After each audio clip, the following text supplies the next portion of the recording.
You're listening to Affected by Altitude, a Colorado Rockies podcast for and by Rockies fans on Rocky Mountain Rooftop. Thank you for joining us as we discuss all things baseball and Colorado Rockies.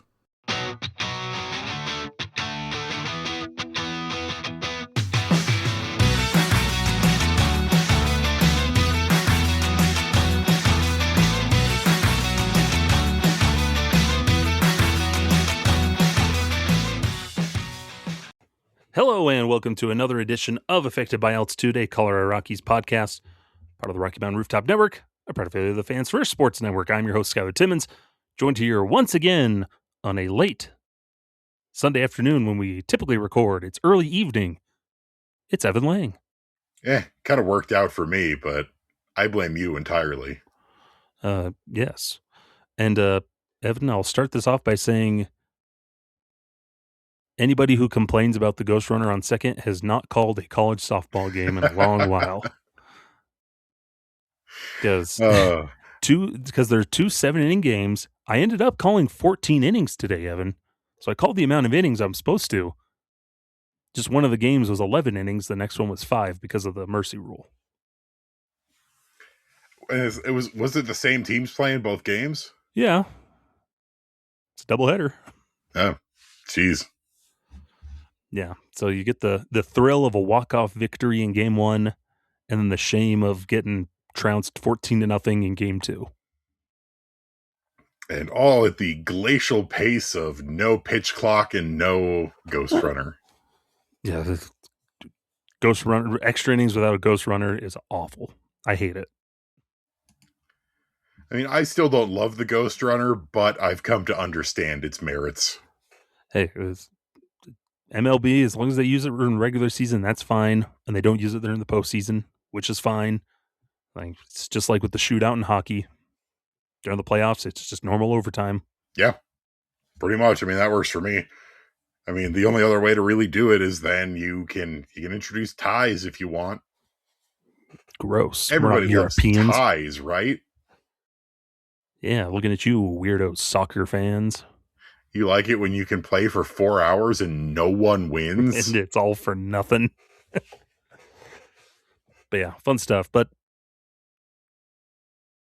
fun times. Hey, speaking of other sports, Evan, playoffs started for our Avalanche and the Nuggets. Both won their first game. Playoffs?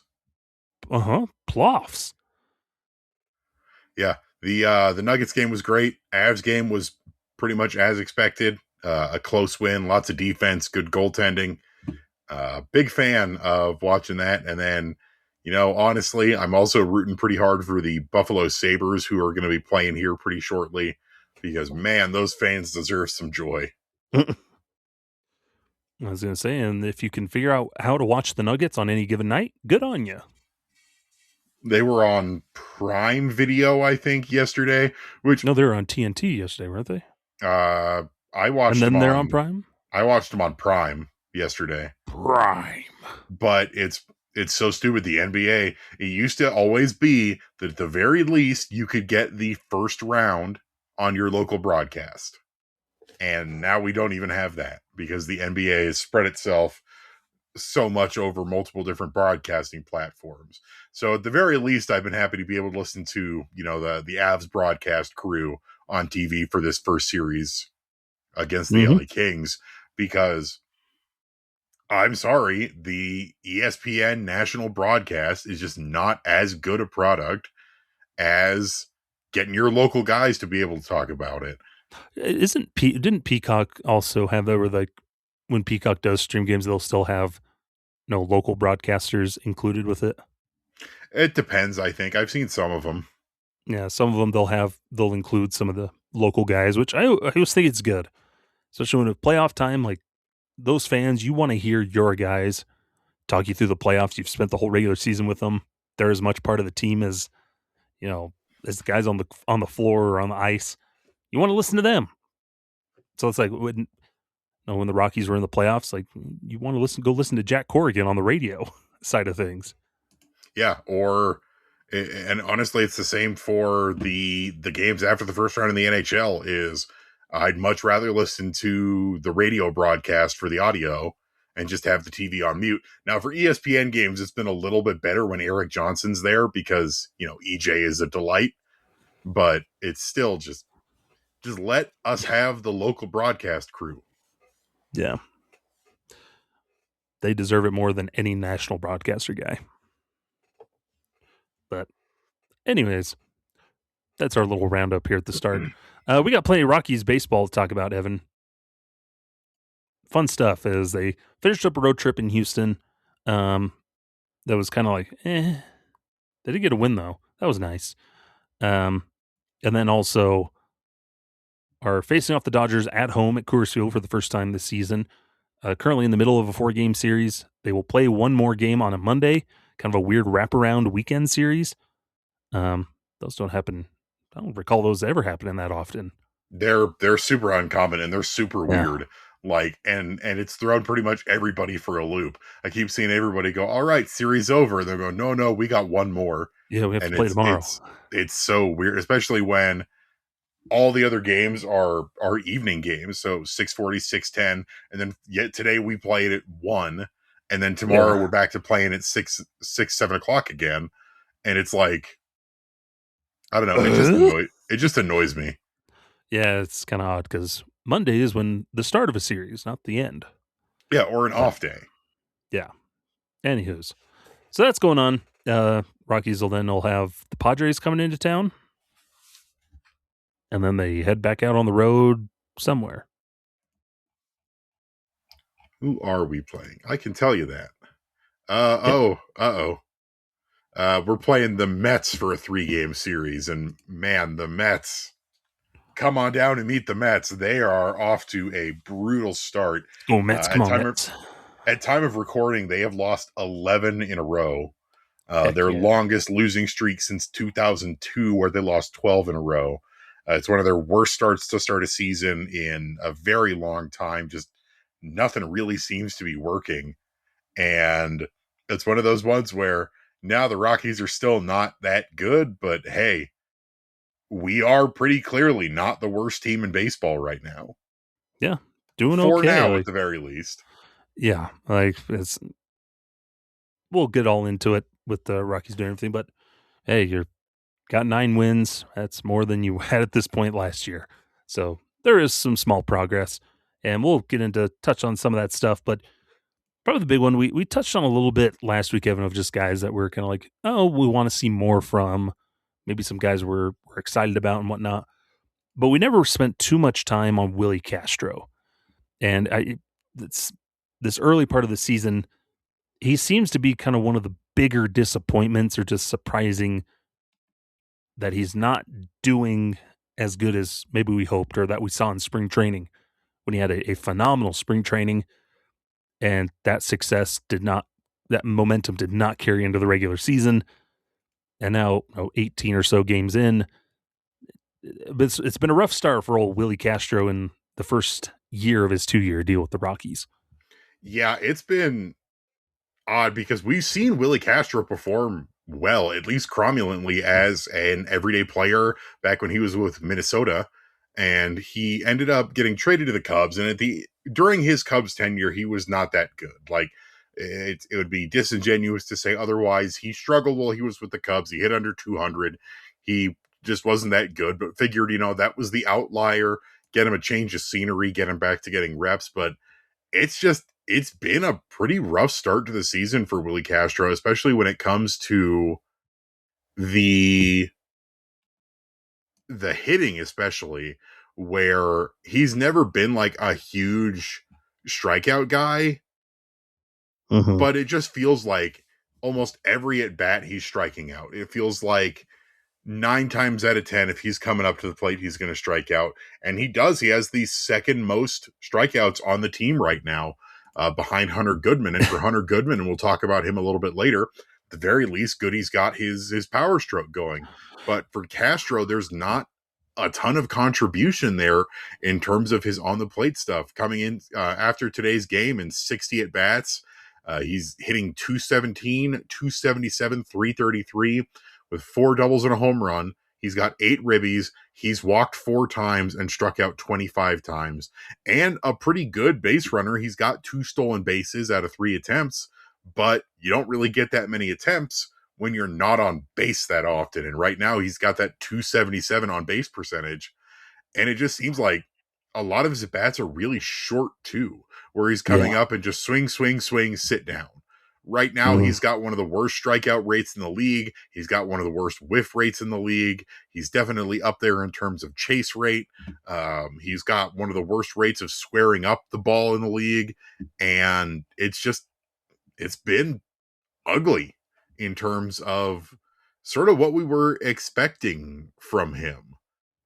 Yeah, that 39% strikeout rate, which is astronomically higher than anything in his career, where he's a career, 24% strikeout rate. So he's a good 15 points higher to start this season. Like, not good. It's a one, his batting average on balls in play, if he can get the ball in play, he'll find some success. No, there's a 355 ball in play average, but the problem that you're talking about is he's just not putting the ball in play. A lot of whiffs, swing and misses, short at bats, which is not good for anybody. The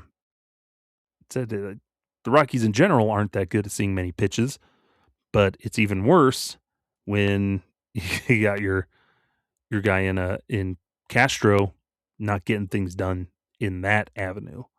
Yeah. And he's definitely hitting better from the right-hand side as a switch hitter. But one of the reasons why they brought him in was that switch hitting versatility. And his bat is, funny enough, it's significantly slower when he's hitting from the left side compared to the right side. But it's like you said, it's the length of the at-bats and the quality of the at-bats have been poor. And Yeah. for a Rockies team that they swing first, they swing often, and they like to chase, it's really not working well for Willi. And even then, he'll come up, and if he doesn't strike out, it just feels like the worst possible outcome is going to happen. Yeah. He came up to the plate today with a chance to score some runs, and he grounds into a double play, inning over. Mm-hmm. Yeah, and I'm just looking at entering Sunday because Baseball Reference doesn't update automatically. We'll have to wait until the next day until we see it updated. These numbers gotten better. He's averaging about 4 pitches per plate appearance, 4.08. So that's third on the team behind Kyle Karros and Edward Julian. Both are about 4.24. So they're right there at the top, neck and neck. Castro at 4.08. So that is above league average, but it's the quickness of the at bats. He's not like fouling off pitches. It's not, a lot of it's swing, watch a ball, swing at the 4th pitch. So it's these very quick at bats, regardless that he's seeing 4 pitches in at bat. It's usually 2 strikes and then survives and then the 3rd strike. Yeah. It's one of those things where the numbers say that he's not doing that terribly in terms of those at bats, but it's just not passing the eye test. Yeah. He has seen a 3-1 count, I believe, just 3 times. Something like 4.9%, around 3-0 counts or 3-1 counts. It's just, he's not getting into deep counts a lot of the time. And that was headlined by that 5 strikeout game that we saw in San Diego. So he's slowly settling in offensively. Again, you can always give guys some grace here in April as they're just settling back in, facing regular big league hitters, because you don't get that same, I think, repetition that you see in spring training, where these guys are working on specific things. So you can take advantage of that. You're seeing younger pitchers. But now Willi Castro is facing the big league hitters or the big league pitchers who have a game plan, who are working on all their stuff all at once, firing on all cylinders. But it's one to keep an eye on at the plate. But I think the surprising one too, Evan, is just the defense has been a little lacking. It's surprising with the errors that pop up and just mistakes, even if they're not counted as errors. It's starting to get a little worrisome, or is a little surprising. Like, this is what we signed up for? Yeah, and he's supposed to be, he's never going to be like a gold glover, but he's supposed to be a pretty adequate defender.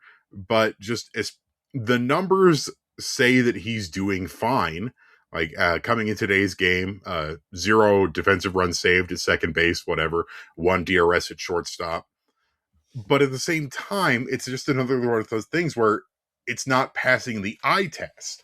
And you look again at today's game is a really good example of that, where, he, fly out to the second base shortstop area. Tovar's going for it. Castro's also going for it, and ends up not being a play there because I don't know if it's neither of them called the other off or somebody got in the way, but it was a sloppy play. And then you had another play. The Rockies had unfortunately, the bases loaded, and Dalton Rushing hits into what should have been a game-ending double play, and he bobbles it. And it was sharply hit, don't get me wrong, but I just feel like maybe we got spoiled back in the day because, Brendan Rodgers was a pretty good defensive second baseman, even if his bat never really showed up the way it did. Before that, we had DJ, and we've had a history of some solid defensive second basemen, but have him bobble it and then just barely get the out at first, and at least you get the out. The Rockies had plenty of cushion to work with in that game, but it's very frustrating, and fans are taking notice, not just us, but I see people on Reddit or in the comment sections or stuff like that, and the complaints are pretty strongly directed at Willi Castro right now. And it's understandable because when he's touted as this is our big, position player free agent signing, much of the hullabaloo this offseason was about the pitching and the focus on that. And then their big signing on the position player side was, well, we're going to bring in Willi Castro. We're going to sign him to this 2-year, $12-something million deal. He's the only free agent they signed guaranteed beyond this season. So like he's here for 2 years. And so that comes with that added pressure. And it's the same thing we saw with Tyro Estrada last year, where it was a little more pressure and weight is put on this signing move. He's going to be the example. He's going to really help kickstart this offense. And when he's not doing that, we take extra notice. We're like, this is who you wanted to hedge your bets on, was going to help this offense. Yeah. And he's fun there. And then the defensive side of things, it's just the mental errors. It's not the crispness that we're hoping to see. And it is still early, and I keep telling people that as well. It is, at time of recording, April 19th. We are less than a full month into the regular season, and you look at some of the other stuff. He played in the World Baseball Classic. He didn't really have a normal spring training like a lot of other guys, and there is time for him to right the ship. And there are some things that he does well. When he gets on base, he is a base running threat. He has hit a couple balls with authority. He's got fine exit velo, but it's just one of those ones where you really do want to start seeing results from him, because right now I would largely rather have our boy Edouard Julien, as the everyday second baseman, even though, if I'm being honest, Julien's second base defense leaves a lot more to be desired than Castro's. Yeah. But his bat right now is really showing up in a much stronger way. And he's doing what you hope Willi would do, is a consistent. Okay, he had a hit in an RBI on Tuesday, and then he has 2 hits on Wednesday, and then he hits a home run on Thursday. Like the consistency of day to day. With Willi, we don't know what player we're going to get that day yet. Is it going to be he's going to go 0 for 3 with 3 strikeouts, or is he going to go in and hit a double off the wall that ends up being the Rockies' only run that they scored that day? So it's just inconsistency at this point. You could say that about a lot of guys. Yeah. But to transition here of guys that are starting to find their strokes and find their place and settling in. Now, a big one, Hunter Goodman, is finding his power a little more consistently.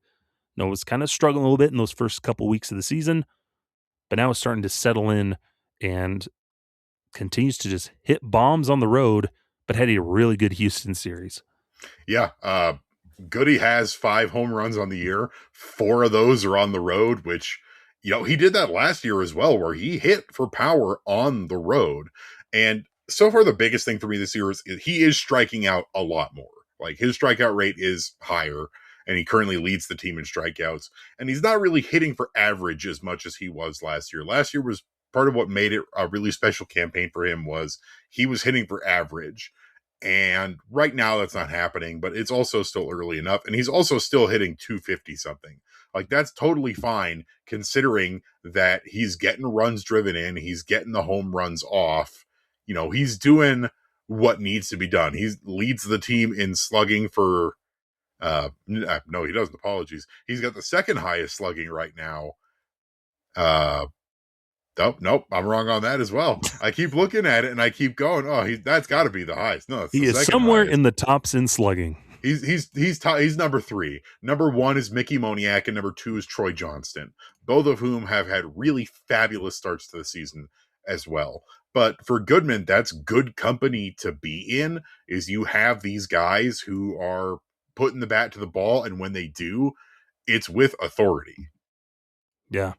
And he still can't figure out how to hit when he's the DH. For some reason, he can't hit when he's the DH. So I guess that's how you get job security, I guess, it didn't work for Willi Rosario. I don't know.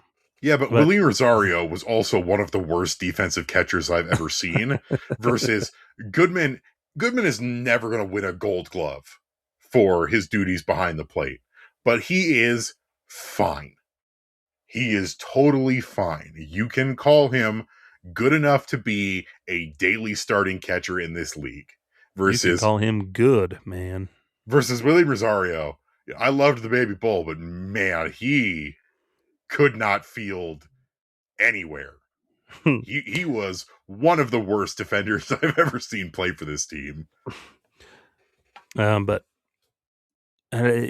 he's finding his stroke. I think that's the big thing.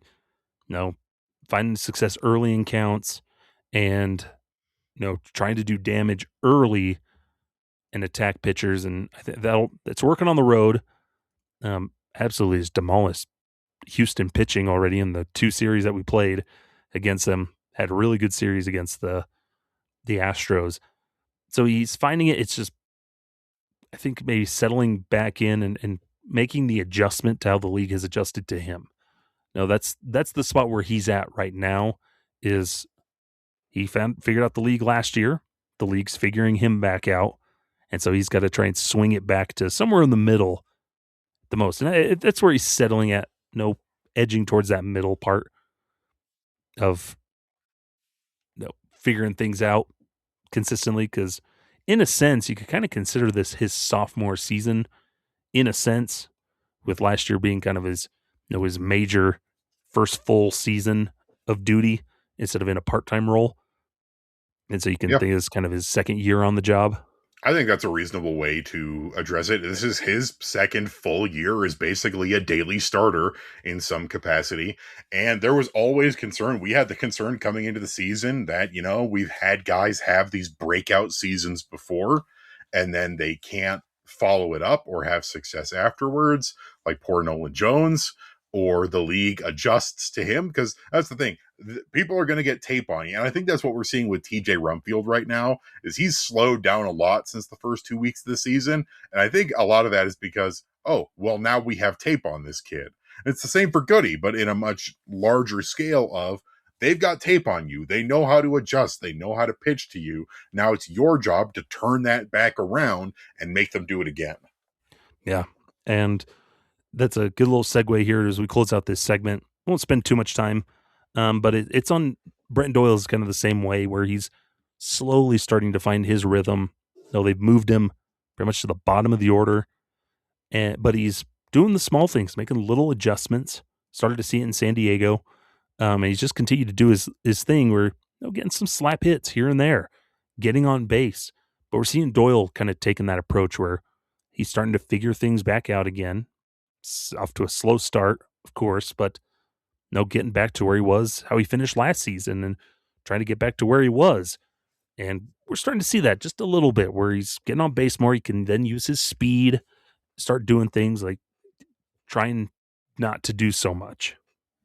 Yeah, it's tough because the results have been so mixed for Doyle, where they've put him in a bunch of different spots on the order, basically anywhere except for the middle of the lineup. And it's a small sample size, 3 at-bats in at the batting leadoff, 7 at-bats batting second, where both of those he's dialed in some pretty good results, but such a small sample size. But then you look at where he spent the majority of the season, which is batting seventh. He's got 36 plate appearances, 32 at bats, hitting only 094 with an on base percentage of 0.194. And that's pretty rough. But then we look at also batting eighth, also similarly in 10 plate appearances, pretty poor results. And batting ninth in 9 plate appearances, actually doing very, very well. And it's sort of been a lot of trial and error for Doyle as he's unexpectedly struggled to start the season. We were all hoping that we could kind of avoid this, but he has. And there's been a lot of experimentation of trying to find where he is going to hit his best in the order without too much pressure, where he can best utilize his skill set. And we saw that today, where he came in at the bottom of the lineup originally as a defensive substitution, got his first at bat, laid down a perfect bunt single, and used his legs to get onto first. Yeah, and then he goes on. I mean, other times I've seen him get on, he's still second. So the guy's figuring things out. Again, it's early part of the season, and if they're still all struggling with this stuff by the end of May, that's when you really start to worry. Like, we're 2 months into the year. It's not looking too good. So, fun stuff. But there's guys figuring things out. The cream rises to the top, as they say, Evan. I think the biggest thing, and we'll talk about this a little bit more in the second half, is that they're performing well at home, which they were not good at home last year. And that's also giving some guys some confidence and some ways to start building themselves up, where, I keep saying this time and time again, what's the slogan for the year is we're here for the climb. And, the Rockies are starting the year at rock bottom. And the name of the game is progress. And we're seeing progress. Yes, we are. And that's the thing is, as long as we continue to see progress, I have no complaints. Yeah. Well, I will have complaints, but that's just me being a persnickety annoyance.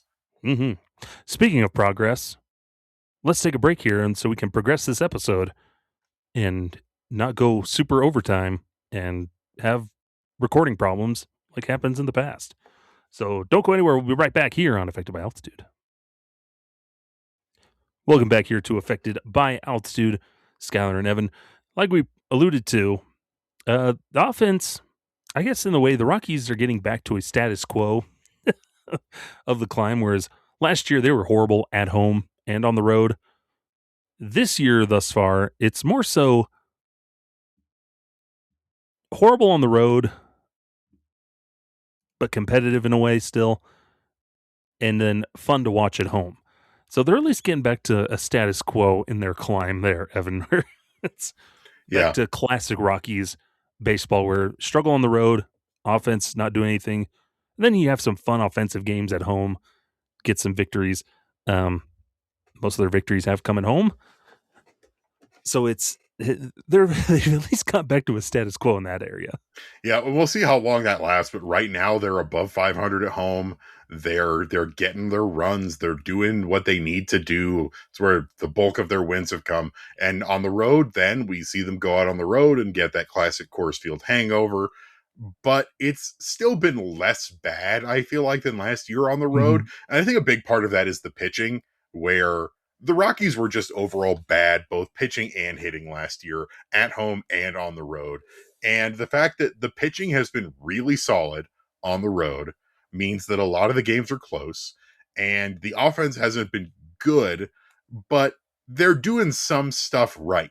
Like they're getting hits. The biggest problem for the offense on the road has been delivering that final strike of actually driving in the runs. Yeah, getting the big hit, the clutch hit. That's something that I've noticed, where it's a lot of those. You could look back at a bunch of their games on the road, and you could go through the summary of the game, and you could pinpoint maybe one or two moments of this would have swung it in the Rockies' direction. They would have won the game if they got a hit here. Bases loaded with one out, and they didn't do anything. No, there's a lot of those situations where they'll threaten, but they can't get the clutch hit. Yeah, because on the road right now, the Rockies are pretty much middle of the pack when it comes to your basic hitting stats in terms of, average on base percentage, OPS. They're a pretty healthy middle ground right now, which is an improvement, but it's just still that lack of being able to really hammer home the runs that's been the problem. They get the hits, they do that, they do this, they do that. Hunter Goodman hits a home run, but it's just not enough. Yeah.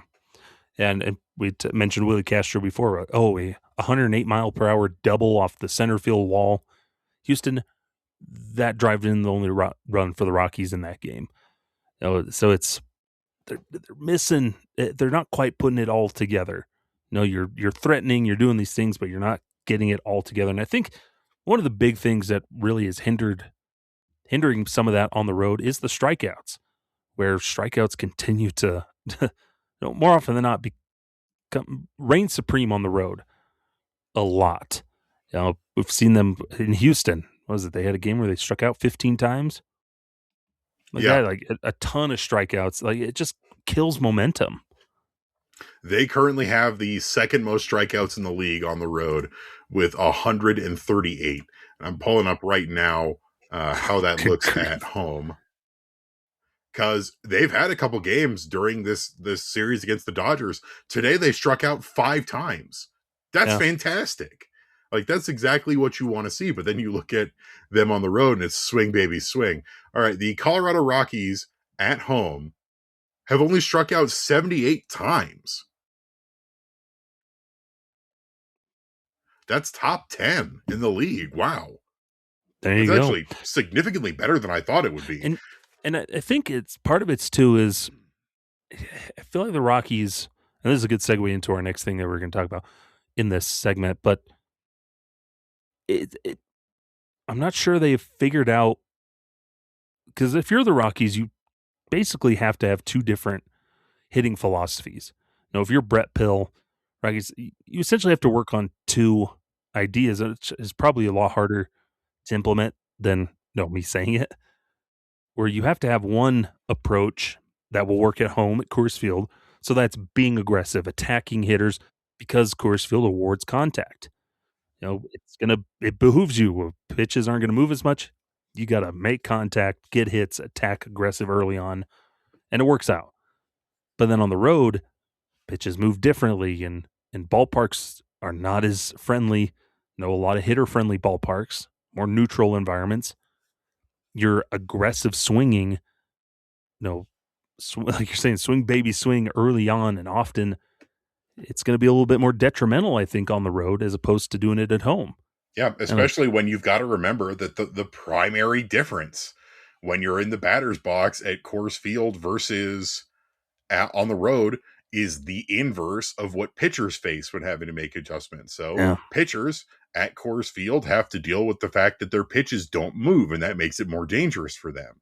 Well, it's the opposite for the hitters, where on the road, they can feast and they can swing early because maybe that first pitch slider isn't going to break quite like the pitcher thought, and they can punish it.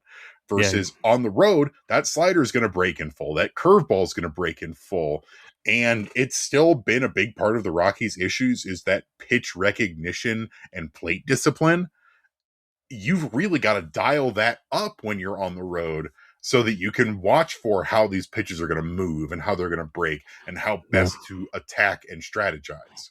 And I think a good representation of that is, the Rockies, they struck out 15 times or whatever. They have that really bad game in Houston, and then they rally back. They're way more patient. They end up winning the next game because they figured, we got to be patient. We got to lay off. And so they make that adjustment from game to game, and they end up having a really good game where, they struck out, but not 15 times. They actually drew some walks. They were patient. They waited till they got their pitch to hit. And so we know they're capable of doing it. It's like so many other things, just doing it consistently from game to game. And the guy who's really been the highlight of that in terms of being able to watch and learn and take his pitches, Kyle Karros leads the team in walks on the road. Mm-hmm. And he's also got only 8 strikeouts on the road, and he's been the Rockies' everyday third baseman pretty much. There's been a couple games where he hasn't played, but overall, he's out there, and he's been the guy where the hitting numbers aren't quite there yet. We're still starting to see him sort of slowly get there. He hit his first home run today, though that was at home. He's got some clutch hits, but overall, the big thing has been we're sort of watching him dial in and make adjustments in his plate approach as the season goes on, and we're watching him draw walks both at home and on the road, and that's the kind of thing that we want to see more of these guys doing. And that's kind of the problem when it comes to this team overall, is that the Rockies have always had the issues when it comes to pitch identification and plate discipline, but Karros is going to be, as one of the younger guys on the team right now, sort of the example going forward of that, trying to develop that plate discipline and being able to recognize these pitches. Yeah, because like him and Edward Julian is the model. That's why they brought him in. Is guys that don't chase a ton out of the zone. They may whiff on things inside the zone, but they're not swinging at things outside of the zone. And you can go find an article of Purple Row that I wrote all about this. So the aggressive nature of the Rockies offense and just looking at their swing tendencies, where this team a really high swing percentage, and they're going to swing early and often. And unfortunately, it also leads to they're going to chase and they're going to whiff. They're not too good at that. So you're getting a little antsy at the plate.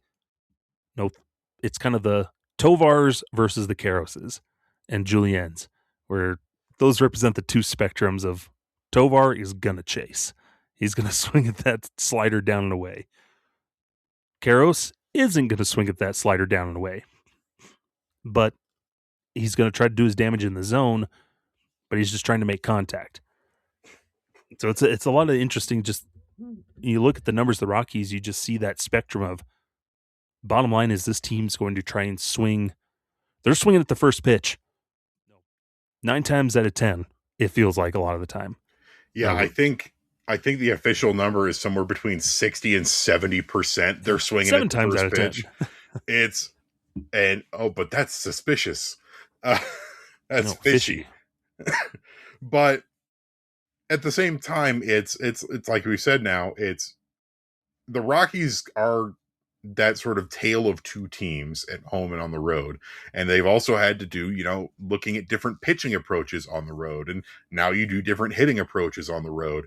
And the big thing is going to be moving forward for this team. And not necessarily this year. It's still so early on. But at some point, it's going to be, you need to see the Rockies start to improve their numbers on the road in terms of just general everything.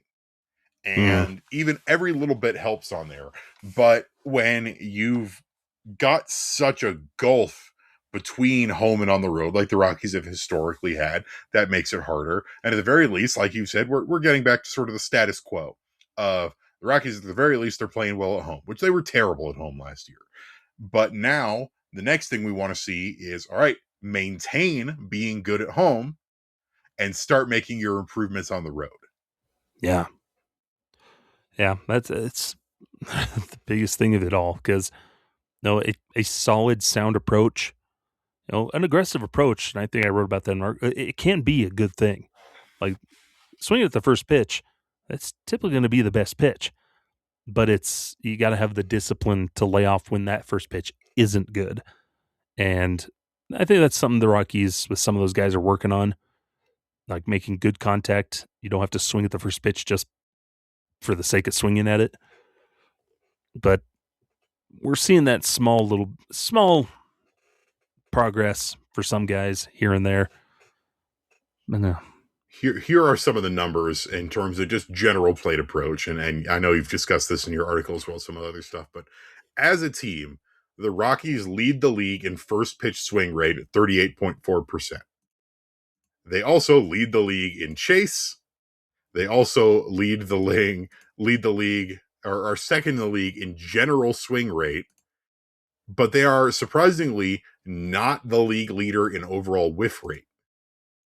And the biggest thing that I think is interesting is in terms of swinging at meatballs, they lead the league. So there is at least some of that recognition of there is they can recognize and punish bad pitches, which is something that they didn't really, that was a big thing last year, is they couldn't do, is we'd watch them either not hit a pitch that they should be punishing, or not hit it well, not make good enough contact. Or they would foul it straight back. Or they just watch it sail right through the strike zone for strike 3. Mm-hmm. Yeah, I think I remember writing an article about that with fastballs, where they just were not hitting them over the middle of the plate. So, like, yeah, you're seeing that small thing where it's no contact. It all goes back to contact. If you're going to swing, you got to make contact. And, pointing out that they're not league leader in whiff, that's a huge improvement. Yeah. And, they actually make solid contact right now. I'm looking back at StatCast, I'm looking at the batted ball profile. Their solid contact rate is second best in the league right now at 8.1%, versus their weak contact rate is about middle of the pack. Not too bad. 4.4%. You take that. And it's one of those things where I know a lot of people, after that first really good set of games, that winning streak where, we swept the Astros and we had the win against the Phillies and things felt really, really good, is you got to hold your horses a little bit and remember that this team, even losing 100 games, is still better than it was last year. It's that progression. And when you look under the hood, you see the numbers backing up what the eye test has been telling us so far this season, that the Rockies are a better baseball team. They may not necessarily be a good baseball team, don't get me wrong, but they are better. The games are watchable. The players are overall playing pretty solid fundamental baseball. We complained about some of Castro's defense, some of the other defense, but overall, what we really haven't seen in comparison to last year is all the errors that the Rockies had to start last year, where the defense was just really, really bad. You're settling back into a developmental, fundamental approach to playing baseball every day. Yeah, and it helps out quite a bit. Yeah, it goes all the way back to just progress, the climb, and you're seeing just the small incremental things. That this is a year where, if you're just passively watching the Rockies, you'll see some stuff, like the eyeball test. You'll see some things, but it's, if you ever wanted to get into the weeds of baseball metrics and everything, I think this is the year to do it with the Rockies, because then you really have to dig underneath, because sometimes that's where you're going to have to find the progress, where it's like, oh, this number, this random number, these numbers we've thrown out here in this conversation, that's where you're going to find the success, the progress. Yeah. Wait a minute. Number went up? Good? Number went up. And sometimes number go down. And that can also be good depending on what number it is. And it's not just for hitters as well. It's the pitching, it's the hitting, it's the base running, it's the defense. You are looking for number go up or number go down. Mileage may vary based on what you are looking for in terms of those metrics. And you want to, we've talked about them a ton, but I want to bring them up again because I think it's worth it. You want to take a look at how metrically different things are. You know who your poster boy is? It's one Mr. Antonio Senzatela, where you look at his percentile rankings on StatCast, and it's rough. It's more than rough. It's some of the worst in the league. Lots of dark blues, lots of bottom of the league, bottom rates, bottomed out. Antonio Senzatela was bad last year, and he'll be the first to tell you that, and will be the first to tell you that. But then you switch that over and you look at his 2026 rankings, and what's all this red that we're seeing? What are all these advanced numbers telling us that it's not just a fluke. Antonio Senzatela is pitching better, is a better pitcher fundamentally, at least to start the season, long season, small sample size, blah, blah, blah, than we have seen him be in a long time. And then you can go and you can corroborate that with the eye test, which is Antonio Senzatela did not give up his first earned run of the season until he had pitched 12.2 innings, until he had made 6 appearances. Mm-hmm. And you can throw Doyle in that same conversation too. Oh, Dolander's been brilliant. And they're doing weird stuff with it too. This is, I know we're running a little bit over on this segment as well, but can we just talk about how nice it is to have Rockies that are willing to experiment and mess with things and do new things and try out stuff that they never would have done previously. And I'm not trying to throw Bud Black under the bus here, but under the previous regime, under Bud Black, under Bill Schmidt, under that coaching staff, the Rockies were never this aggressive in terms of overall aggression, even in terms of like, yeah, if you want to free swing it, baby. But in terms of trying new things, in terms of being weird with it, like the fact that Warren Schaefer said that, right now he really likes using an opener for Chase Dollander because it's producing results, when the Rockies have never really historically used an opener unless they've absolutely had to. And now we're getting it once or twice a week. There you go. Yeah. The piggyback system, but the way it was actually intended to work. Yeah, the way it was meant to be. Or even other spots like, Mickey Moniak, his defense last year, I think we can all agree was awful, especially when he was in right field, but he was stinky. He was terrible. But you know what? So far, Mickey playing mostly left field so far this season. He had his first 2 defensive starts were in right field, and they did not go well. And then they moved him to left field. And in the sun's not as bad. You know what he has been? He has been average. He has been fine. And you know what? We take that. Especially with Mickey, where his bat has been so good that he's actually got positive wins above replacement, which he finished the year at what, like negative 0.7 or something like that, because his defense was so terrible. He was stanky Moniak. Yeah. Stinky Moniak. And now he's Mickey, the man with the money. Now he's Mickey that wears good smelling cologne and a big purple pimp jacket. Mm-hmm. They need a hat to go with that jacket now. You know what I was thinking? Honestly, a crown would go really well with that jacket. No, a big pimp hat. Big pimp hat. I can big furry pimp hat. I think that's fine as well. And then a cane. But I was just thinking, it's like, and then a big gold chain. Purple's the color of royalty. It's a big robe kind of coat. You could pop a crown on there and it'd look pretty dandy, I think. And then he gets into a big Cadillac and drives down the dugout. Alabasta.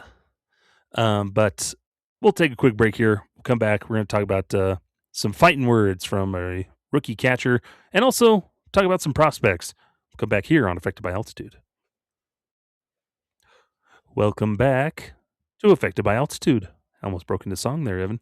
Do it. But there's some fighting words on early Sunday against the Dodgers because the Rockies won Saturday's game. We're like, hey, that's pretty good. Handed the Dodgers their first loss against the National League? Their first loss last night, first loss against any National League opponent. And today, first consecutive losses of the season and first time losing a series against a National League. Well, not losing, but where they cannot win a series against the National League opponent. Against, as we all suspected, the power of friendship, the Colorado Rockies. Your $1 billion isn't strong enough to withstand our might. And part of that, kind of in that conversation we're talking about the Rockies' aggressive approach to hitting and swinging at first pitches and all that stuff. Well, somebody didn't get the memo, doesn't look at the metrics, because Dalton Rushing, during the media scrums, before the game today, and all that good jazz, kind of had some fighting words. It seemed like um, towards the Rockies about that loss on Saturday, where he said it was a little fishy how the Rockies were swinging at the first pitch and connecting, because he found it very odd. I think they had a good game plan as an opposing team, and maybe I pitched into their game plan. As far as calling pitches, I am not 100% sure.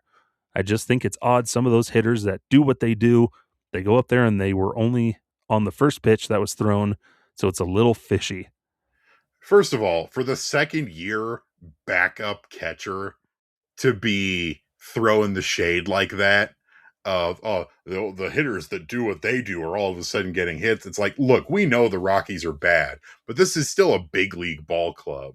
People are going to lose to the Rockies, and you're one of those teams. The Dodgers lost to the Rockies last year. Only twice, but it happened. And for him to come out and, if it's really the game plan of, then you either didn't study the game plan or the scouting good enough, or they just didn't follow the game plan the way it was supposed to be, because anybody would have told you that the Rockies swing early and swing often. They're trying to make contact on the first pitch. They're trying to be aggressive. And for him coming out and saying that it's fishy is, man, what losing to the Rockies does to a guy, I guess. To quote Marcus Stroman talking to Patrick Saunders, that's a poo-poo take, sir.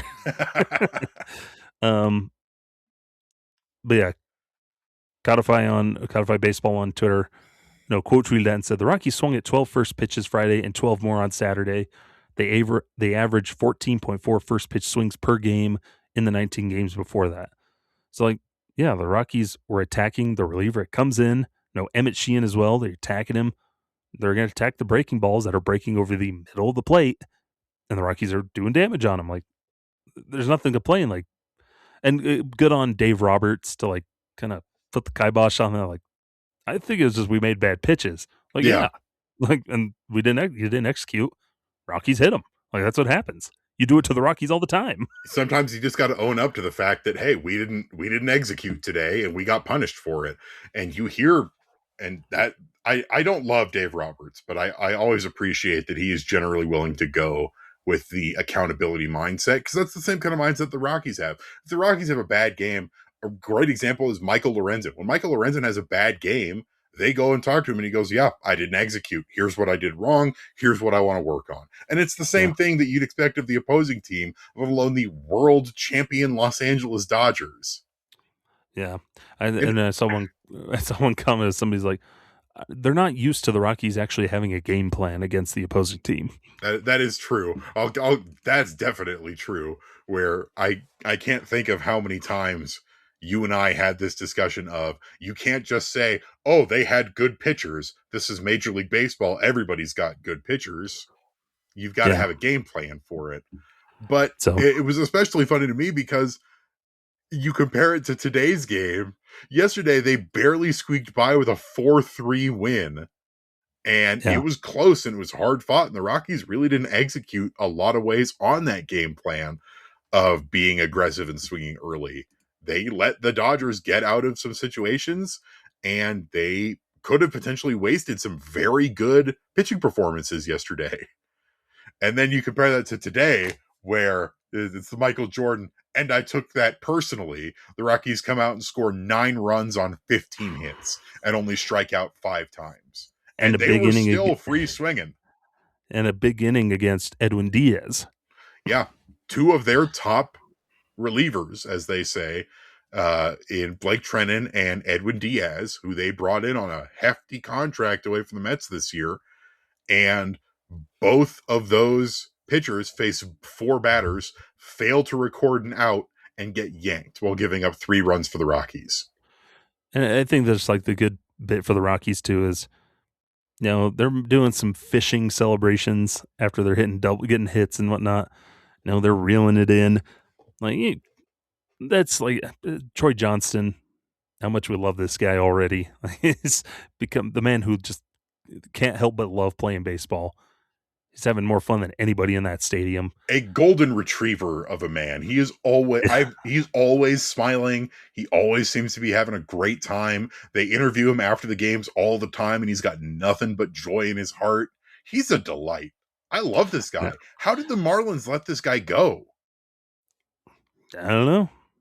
And how did that Rockies mysterious counsel that made the waiver claim, who made the decision? Yeah, because that was before we had solidified before any of the Depot. new front office stuff. But That was at the very start of November. We didn't have a guy in place yet. remember when we briefly had Garrett Acton? Yes. That was part of that weird nebulous thing. And then you have Troy Johnson, who's also performing really well. Like, Troy Johnson's having a great start to his season. He's so your far. everyday right fielder, pretty much. And it's really fun to see. And we talked about this a little bit earlier, but some of these guys who the Rockies brought in that, the Rockies do a lot of bargain basement shopping. It's true. And a lot of guys are, cast offs from other organizations, guys who have lost their spots or guys who other teams don't necessarily as the future. It doesn't mean that they're necessarily bad, but it means that the other team viewed them as expendable. And then the Rockies can bring them in and they put up excellent performances against teams like the Dodgers, against teams like the Astros, where you've got Troy Johnston, you've got Edouard Julien, who was traded over here by the Twins for very little in return, honestly.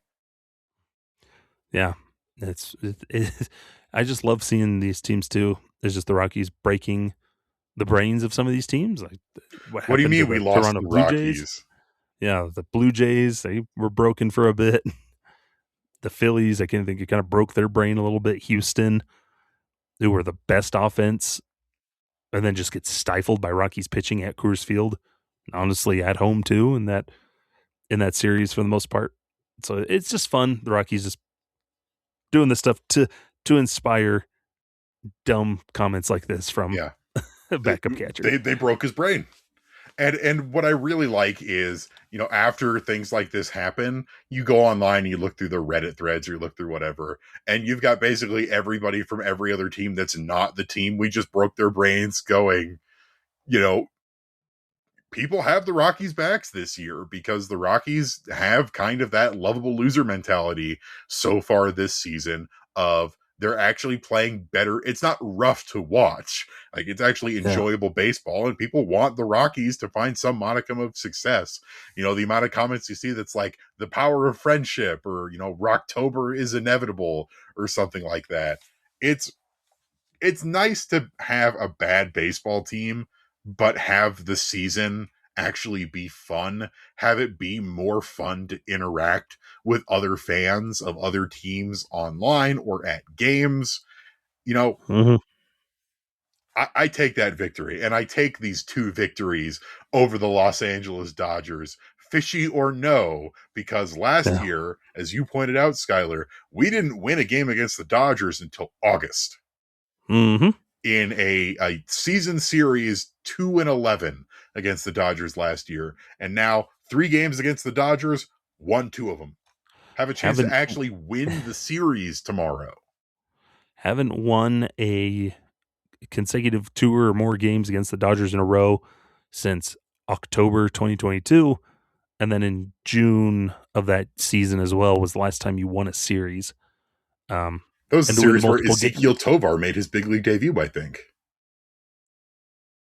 No, Tovar didn't debut till that series. October 2022. Yeah, that one, not the other one where they actually won multiple games at Coors Field in a row, and also last time they won a series against the Dodgers was June 2022. It's been a while. It's been a while. Stuff. But yeah, take that, Dodgers. But one last thing we can touch on here. We won't spend too much on it, but I think people clamoring to, Evan, it's that time of year where, down in the minors, you see guys with hot starts to the year. We're seeing teams like, the Pirates called up Connor Griffin, and McGonigal with or McConaughey if you're Drew Goodman during spring training. for Detroit, but he broke camp with them, so good for him. But just like rookies getting called up, some top prospect type rookies, and it leaves teams like the Rockies when you're a organization at this current junction. You see a prospect doing really good down in Triple-A Albuquerque.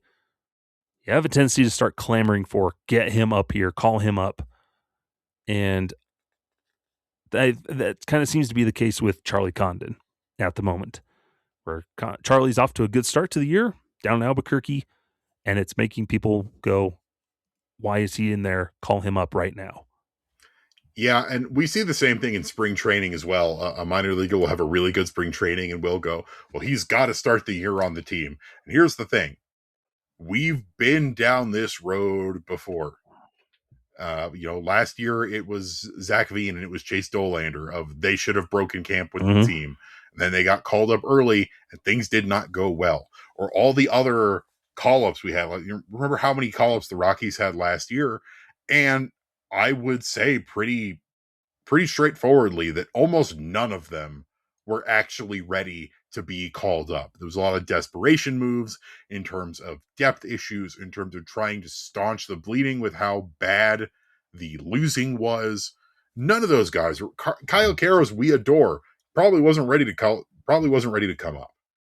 And right now, the best possible thing for guys like Charlie Condon is to let them continue to build their skills, to build their rhythm, to build their confidence in a minor league setting, especially for Condon, who's missed significant time early in his career with injury and has not spent much time in the upper levels of the minors.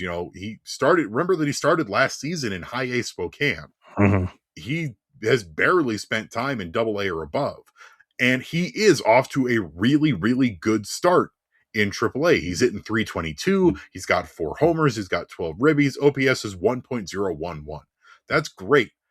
But you know what we don't need to do right now, especially as other guys on the big league team are working on finding their rhythms, is call him up and mess that up. Yeah.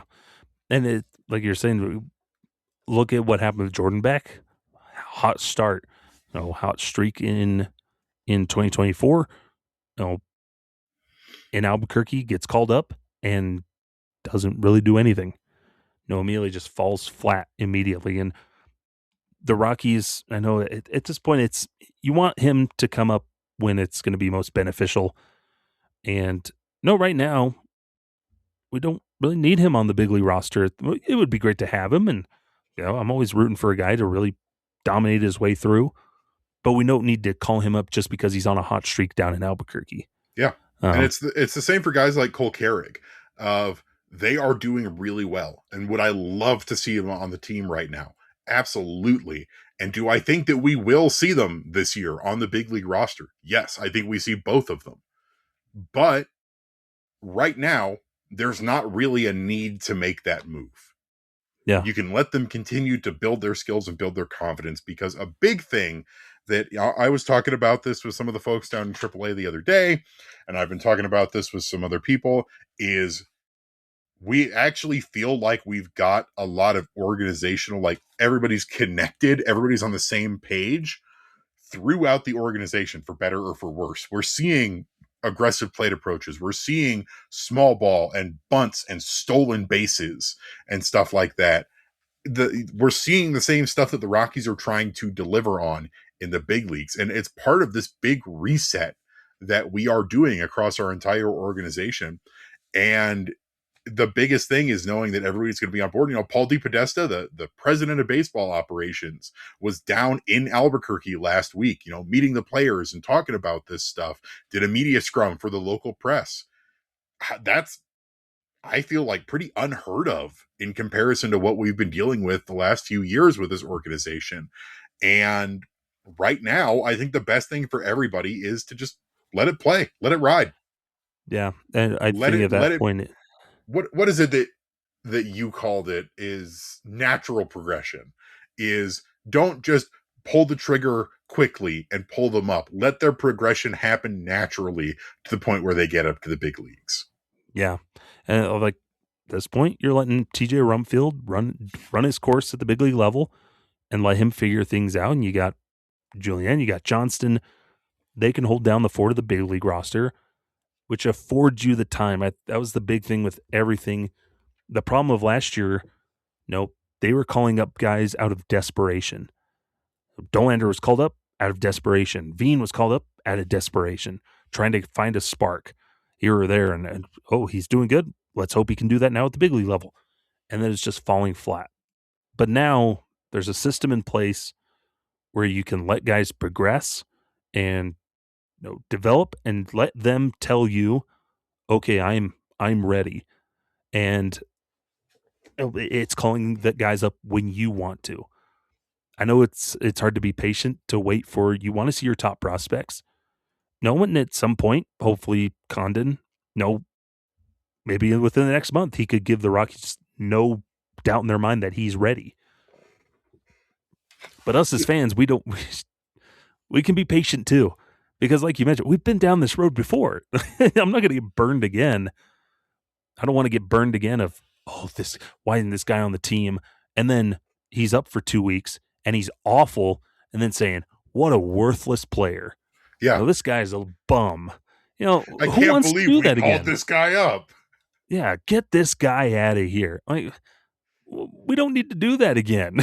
And it's also, I like to call it prospect bias from the fans of, we see the big flashy prospect name and go, well, surely we've got to have him on the team right now. But there are a lot of guys having really good starts to their season in Albuquerque right now. And you don't hear people clamoring for them to call up. Where's the noise for Chad Stevens or Vimael Machine? Both of whom are having fabulous starts to the season. Nicky Lopez ain't doing too bad. Nicky Lopez doing well. The pitching staff, you've got Gabriel Hughes and Sean Sullivan both pitching well, and you're getting, clamors from them. But there are other guys down in Triple-A who are pitching well, and you don't get the same clamor. But it's especially, I think, for these big name position prospects of, surely they've got to be on the team because they are a top prospect. We've got to have them in the bigs right now. And that's not necessarily the case. Yeah, and, because you look at the Rays on the big league roster, at the moment, it would be, your two guys on the bubble would be, it'd be Jake McCarthy and Jordan Beck. Those would be who Condon replaces. One of those guys, probably like Jordan Beck. But then we can just let Jordan Beck ride out and try and figure it out because we have Troy Johnson and Tyler Freeman. Like, we're congested at the big league level of guys who can fill those positions where we don't necessarily need Condon at this moment. No, we want him when we're ready to use him and he can make the most impact with this team. Yeah. And like I said, you can't let yourself be blinded by the fact that he's just a big name prospect. Because I'm pulling up the stats again and I'm looking, who's got, the top in the top 10 in terms of like on base percentage and OPS in the PCL right now is right along with Charlie Condon, is, like I said, Vimael Machine and Chad Stevens. And you're not here. And Nicky Lopez is up there too. Nicky Lopez is hitting 347, 404, 551 with a 955 OPS. But you don't hear anybody right now, even though second base has been kind of meh, especially in terms of defense and stuff like that. And Willi Castro underperforming. You don't hear everybody screaming and hollering for Nicky Lopez to be up here.